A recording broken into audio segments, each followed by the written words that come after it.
दोस्तों जय हिंद, मैं हूं शम्स तबरेज और आप देख रहे हैं टाइम्स मेल। रवीश कुमार ने एनडीटीवी से इस्तीफा क्या दिया, भक्तों के खेमे में खुशी की लहर दौड़ गई। भक्त इतने खुश हो गए कि भक्तों की पहचान कहीं पत्रकार के तौर पर हो रही है, कहीं भक्तों की पहचान नेता, सांसद, विधायक के तौर पर हो रही है। लेकिन जैसे ही अगले पल रवीश कुमार ने यह ऐलान किया कि वो टीवी की दुनिया को छोड़ करके अब पूरी तरीके से यूट्यूब पर आ गए हैं, यानी डिजिटल प्लेटफॉर्म पर आ गए हैं, तो उससे बहुत से लोगों के दिल पर एकदम कटार चल गई। और अब उनकी ये डिमांड है कि सरकार जल्द से जल्द जितने भी यूट्यूब हैं और यूट्यूब पर पत्रकारिता करने वाले लोग हैं, उन पर सख्ती से कोई कंट्रोल करने वाला कानून लाने की कोशिश करे। और खासतौर से ये कोशिश उस व्यक्ति की तरफ से की जा रही है जो खुद एक बीजेपी का सांसद है, यानी रवीश कुमार के इस्तीफा देने की खुशी में जो एक पल में इतने खुश थे कि लग रहा था कि मिठाई बांट रहे हैं, वहीं अगले ही पल उनको रवीश कुमार के उस ऐलान से बहुत ज्यादा दुख होने लगा जब उन्होंने कहा कि मैं अब यूट्यूब पर आऊंगा और यूट्यूब ही मेरा असली नया वाला पता होगा। यानी रवीश कुमार का यूट्यूब चैनल 2 मिलियन लगभग वो पार कर ही चुका है। और इन चीजों को देख करके अमन चोपड़ा जैसे पत्रकार बिल्कुल बिलबिला उठे। इसके साथ ही सुशांत सिन्हा जैसे अंधभक्त पत्रकार भी बिल्कुल पागल हो गए और मचलने लगे कि आखिर कैसे रवीश कुमार डिजिटल प्लेटफॉर्म पे आ रहा है और वो अब टीवी चैनल की दुनिया को छोड़ रहा है। पहले तो खूब उस पर तंज कसे जाते हैं, लेकिन जैसे ही रवीश कुमार ने ऐलान किया कि यूट्यूब पर आ रहे हैं, तैसे ही लोग एकदम पागल हो गए। लेकिन बीजेपी सांसद की जो भाषा आप अगर देखेंगे तो आपको समझ में आ जाएगा कि बीजेपी के सांसद किस तरीके से डिजिटल मीडिया पर पत्रकारिता करने वाले लोगों से चिढ़ चुके हैं। उनके समझ में नहीं आ रहा है कि टीवी चैनल वालों को तो कंट्रोल कर लिया, अखबार वालों को तो कंट्रोल कर लिया, वेबसाइट वालों को तो कंट्रोल कर लिया, लेकिन ये यूट्यूब और फेसबुक पर जो नजर आ रहे हैं, जो खासतौर से यूट्यूब पर नजर आने वाले जो पत्रकार हैं, जो टीवी से और अखबार वेबसाइट से निकल करके अब यूट्यूब पर शिफ्ट हो चुके हैं, उनको आखिर कैसे कंट्रोल किया जाए, उन पर आखिर कैसे नियंत्रण किया जाए। और इसी के साथ बीजेपी के सांसद हैं निशिकांत दुबे। उन्होंने जिस तरीके के भाषा का इस्तेमाल किया है वो सच में हैरान करने वाला है कि बीजेपी का सांसद अपनी बात कह रहा है या यूट्यूब पर पत्रकारिता करने वाले लोगों को धमकी दे रहा है, खुले तौर पर धमकी दे रहा है। ये बहुत बड़ा सवाल है। निशिकांत दुबे लिखते हैं कि कुकुरमुत्ते की तरह बिना किसी कानूनी प्रावधान के ब्लॉक से लेकर राजधानी तक उग आए हैं यूट्यूब चैनल के लिए। जल्द ही कानून बनाने के लिए लोकसभा में केंद्रीय मंत्री ने मेरे प्रश्नों पर आश्वासन दिया है, केवल जानकारी के लिए बता रहा हूं। यानी ये धमकी बता रहे हैं कि भैया ज्यादा उछलने कूदने की जरूरत नहीं है, हमने आप लोगों की लगान को मुट्ठी में पकड़ने के लिए व्यवस्था कर लिया है और केंद्रीय मंत्री से हमने सवाल भी उठा दिया और केंद्रीय मंत्री ने आश्वासन भी दे दिया है। ये खुले तौर पर निशिकांत दुबे जनता का चुना हुआ प्रतिनिधि, वो इस तरीके से खुलेआम धमकी दे रहे हैं और धमकी भरे लहजे में बता रहे हैं कि सिर्फ समझा रहा हूं, बता रहा हूं, जानकारी दे रहा हूं कि मैंने जो है ब्लॉक से लेकर राजधानी तक जो फैल चुके ये यूट्यूब चैनल वाले हैं, इनको कंट्रोल करने के लिए क्या क्या व्यवस्था कर ली है और केंद्रीय मंत्री से बातचीत कर ली है। बहरहाल, लेकिन ये सवाल उठता है कि आखिर ये लोग जलते कितना है रवीश कुमार से, और रवीश कुमार जैसे पत्रकारों से कितनी इनकी तकलीफ होती है उसका बखूबी आपको अंदाजा होना चाहिए। उससे पहले इन्होंने एक और ट्वीट किया था, जब रवीश कुमार ने इस्तीफा दिया तब इन्होंने क्या ट्वीट किया, जरा उस पर गौर करिए। झूठ की मशीन, कुमार का करियर खत्म हो गया, इस्तीफा हो गया। गोस्पेल कुमार, उनके चंपुओं और उनके चम्मच समर्थकों के लिए मेरी स्टोरी उस कॉलेज की जो दूसरे लोकसभा में है। दूसरी स्टोरी बच्चों को 18-19 वर्ष के हैं, दुख की घड़ी जो 2014 से शुरू हुई उसके खत्म होने के संकेत दिख नहीं रहे। अब इनकी भाषा मुझे भी कोई कायदे समझ में नहीं आई।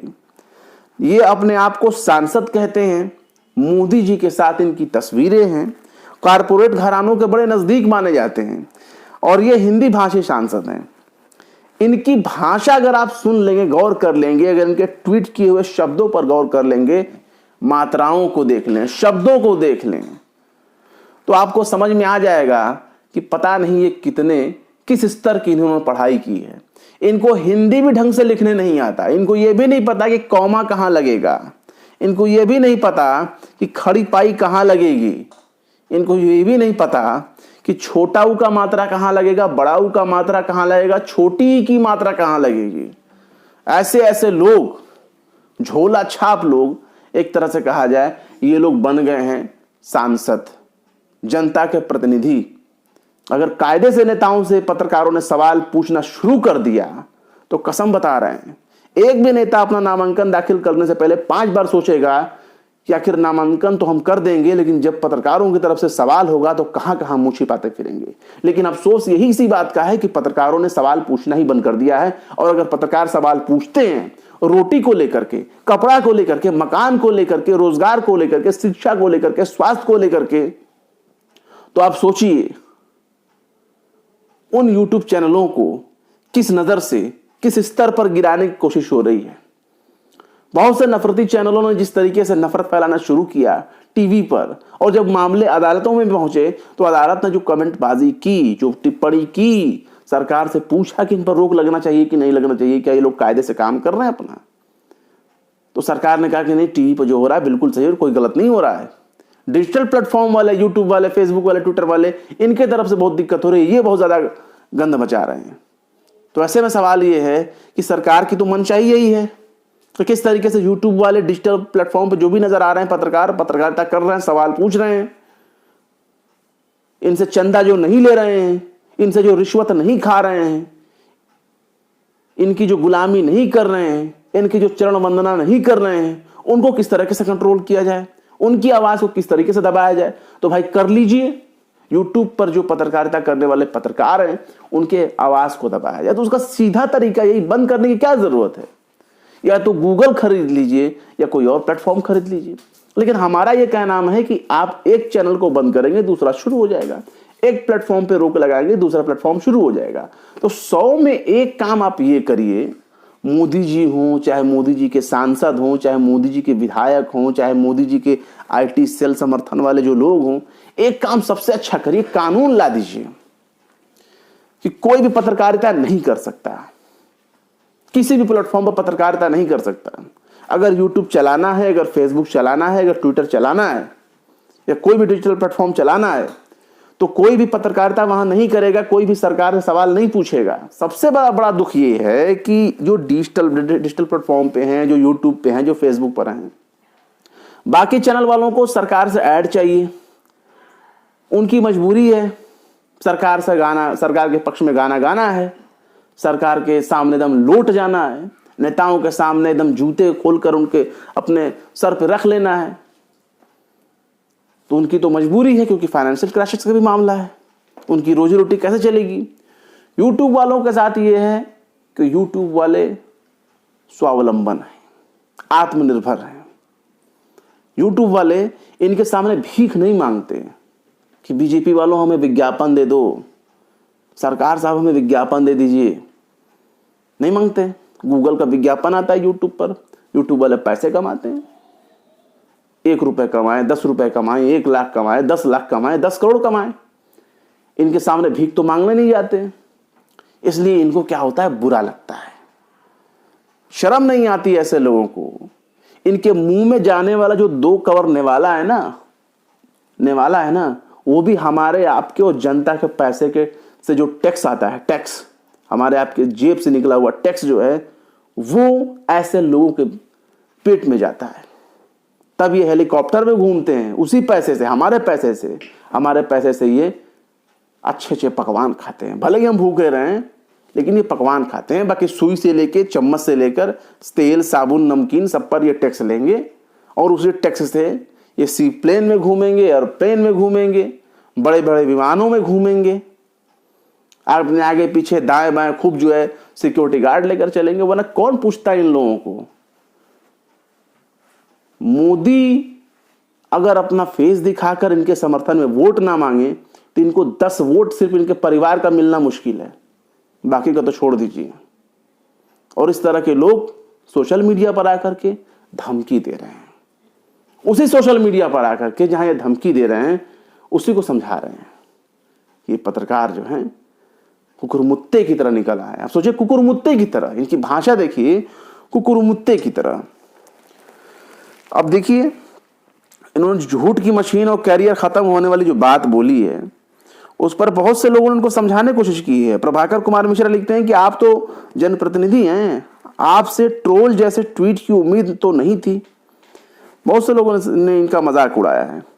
पत्रकार रोहिणी सिंह हैं, लिखती हैं कि करियर खत्म करने वाली जो बात आपने लिखी है कि करियर खत्म करने की मशीन का नाम है निशिकांत दुबे। नहीं, निशिकांत दुबे करियर खत्म करने वाला मशीन है। रोहिणी सिंह ने कई नाम गिनाए। इन्होंने लिखा है कि जिसके साथ आए उसकी लुटिया डुबो दी। मिसाल के तौर पर उमा भारती, गोविंदाचार्य, प्रमोद महाजन, रुइया बंधु, संजय चंद्रा, रघुवर दास, जेटली, नितिन गडकरी, आलोक वर्मा। यह लिस्ट बहुत लंबी है। खैर, आजकल आप किसके साथ हैं? ये तंज करने वाले लोगों ने जमकर तंज भी किया है, इन पर जम के सवाल भी किया है। और जो कुकुरमुत्ता वाला बयान उन्होंने दिया है, उस पर तो और भी लोग बिफर चुके हैं। कुकुरमुत्ता, पता नहीं है कैसे कैसे ये लोग शब्द लेकर के चले आते हैं। देखिए, संजय शर्मा जो है 4 PM वाले, उन्होंने लिखा है कि बहुत मिर्ची लगती है सच देखने पर, कानून की क्या जरूरत है साहब, इशारा कर दें अडानी जी यूट्यूब खरीद लेंगे। गोदी मीडिया के लोगों ने देखना बंद कर दिया है और यूट्यूब पर सच देखने लगे हैं, इसलिए दर्द बढ़ता जा रहा है। इसी तरह कुकुरमुत्ता वाले ही बयान पर और भी कुछ लोगों ने ट्वीट किया है। विपिन राठौर हैं, इन्होंने लिखा है कुकुरमुत्ते की तरह बिना किसी योग्यता के ब्लॉक से लेकर देश तक उगाए नेताओं की योग्यता निर्धारण करने के लिए अब कोई प्रावधान आएगा? ये सवाल कर रहे हैं, लिखते हैं आम जनता। तो इस तरह की इनकी भाषा है नेताजी की। पता नहीं आगे मंत्री बनेंगे नहीं बनेंगे, सांसद बनेंगे नहीं बनेंगे, तो नहीं पता, विधायक बनेंगे नहीं बनेंगे। लेकिन सोचिए, ऐसे ऐसे लोगों को अगर आप लोग नेता, विधायक, सांसद बना करके भेजेंगे तो क्या रोटी कपड़ा मकान की बात करेंगे? जाकर देखिए इनके लिस्ट को कि इन्होंने पार्लियामेंट में, संसद में और आपके हमारे मुद्दों को, कौन से बुनियादी मुद्दों को इन्होंने उठाया होगा। धर्म से उठते हैं, जाति पर आकर खत्म हो जाते हैं, आरक्षण से शुरू करते हैं और ट्विटर, यूट्यूब, फेसबुक पर आकर रुक जाते हैं। यही इनका दायरा है। और बाकी इनको जनता से कोई सरोकार नहीं, पूरी पार्टी को ही कोई सरोकार नहीं है, पूरी बीजेपी को ही सरोकार नहीं है। बस यही ये लोग चाहते हैं कि तमाम पत्रकार जो हैं जब इनको देखें तो लेट जाएं और कहें ओ भाग्य हमारे तुम पधारे। और यूट्यूब, फेसबुक पर ऐसा नहीं हो रहा, इसलिए इनको बहुत तकलीफ हो रही है। फिलहाल क्या कहेंगे इस वीडियो के बारे में कमेंट बॉक्स में जरूर बताएं। वीडियो पसंद आए तो लाइक करें, शेयर करें और विभाग निष्पक्ष स्वतंत्र पत्रकारिता को सपोर्ट करने के लिए हमारे चैनल टाइम्स मेल को जरूर से जरूर सब्सक्राइब करें। और हाँ, बेल आइकन की घंटी वाली बटन को जरूर सब्सक्राइब कर दें ताकि हमारे चैनल पर आने वाले नए वीडियो की नोटिफिकेशन आपको फौरन ही मिलती रहे। फिर मिलते हैं किसी और वीडियो में एक नई खबर के साथ। शम्स तबरेज को दीजिए इजाजत। जय हिंद। तो देख लिया आपने हमारे इस वीडियो को। हमें उम्मीद है कि आपने हमारे वीडियो को लाइक किया होगा और दूसरों को भी शेयर किया होगा। अगर अभी तक आपने हमारे चैनल टाइम्स मेल को सब्सक्राइब नहीं किया है तो जल्दी से सब्सक्राइब कर दें और बेल आइकन भी प्रेस कर दें।